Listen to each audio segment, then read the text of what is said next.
You think being over 6 feet tall is a blessing? People look up to you, literally.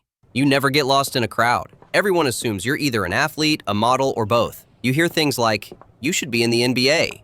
Wow, do you play sports? Or the all-time classic, how's the weather up there? But what they don't see is the reality behind the altitude. The back pain, the airplane seat trauma, the nutritional struggles, and the fact that finding jeans that actually reach your ankles is basically a side quest from God. Because here's the truth, being tall might actually suck. Let me explain.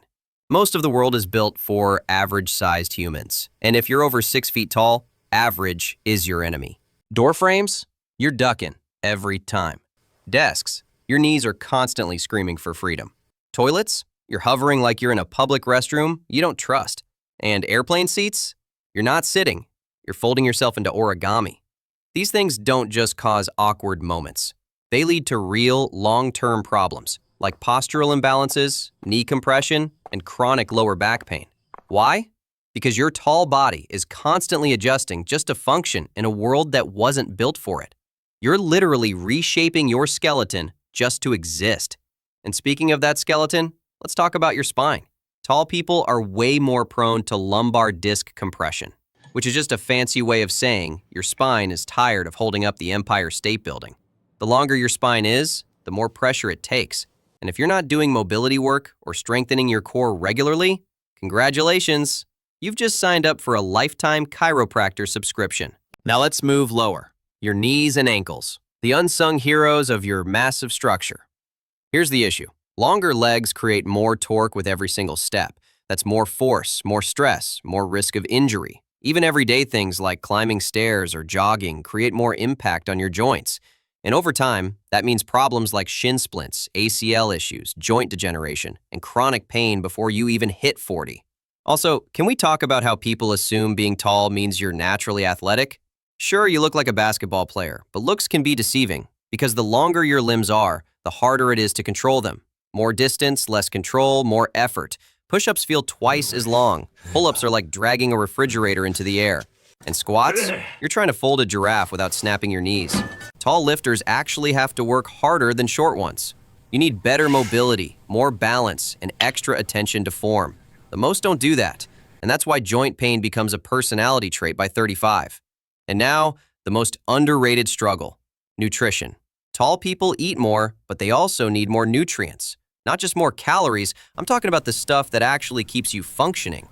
You need more calcium for your bones, more magnesium for your muscles, more vitamin D so your body can absorb those nutrients, and more iron so you're not gasping for air on stairs. But here's the kicker. Most tall people don't eat smarter. They just eat more junk. So instead of a well-fueled machine, you're just stretching nutrient deficiency across a longer frame. And that's why you feel tired, sore, foggy, and weak, even when you're eating enough. Your bones are basically whispering to you every night, we need spinach, bro. Let's not forget sleeping. If you're 6'5" and sleeping in a regular bed, you're not sleeping, you're surviving. Your feet are hanging off the edge like they're trying to escape. You're curled up like a cooked shrimp. And if you sleep diagonally to survive, good luck sharing a bed with anyone, ever. Poor sleep posture causes neck pain, back stiffness, misalignment, and honestly, just waking up angry at life. Also, blankets, never enough. You're either warm or covered. Pick one. And now we get to the part nobody wants to hear, but needs to. Studies show that tall people are more at risk. Higher risk of deep vein thrombosis during long flights. Higher risk of varicose veins because of poor blood return. More strain on the heart, more wear on the joints, and yes, in many cases, even shorter life expectancy. Why? Because a bigger body creates more demand on the organs, more oxidative stress on the cells, and more work for everything inside you just to keep up. You're not dying faster, but your cells? They're clocking in early and quitting late. Your organs are basically running a marathon 24/7 just to keep that tall frame going. Now, listen, I'm not saying being tall is a curse. It has perks, but the truth is, being tall isn't a cheat code. It's a maintenance contract. And if you ignore it, you'll feel it in your knees, in your hips, in your spine, and in your blood test results. So if you're over 6 feet, start stretching, start strengthening your core, start taking your vitamins seriously, and please buy a bed that respects your existence. Because being tall might look like a flex, but without the right care, it's just a slow breakdown in high definition.